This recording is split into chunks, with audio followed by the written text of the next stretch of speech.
मोमिनो, जिहाद के लिए हथियार ले लिया करो, फिर या तो जमात जमात होकर निकला करो या सब इकट्ठे कूच किया करो। और तुम में कोई ऐसा भी है कि खामखा देर लगाता है और पीछे रह जाता है, फिर अगर तुम पर कोई मुसीबत पड़ जाए तो कहता है कि अल्लाह ने मुझ पर बड़ी मेहरबानी की कि मैं उनमें मौजूद न था। और अगर अल्लाह तुम पर फजल करे तो इस तरह से कि गोया तुम में उसमें दोस्ती थी ही नहीं, अफसोस करता और कहता है कि काश मैं भी उनके साथ होता तो मकसद अजीम हासिल होता।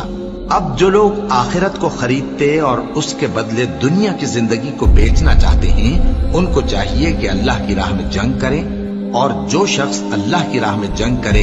फिर शहीद हो जाए या गलबा पाए,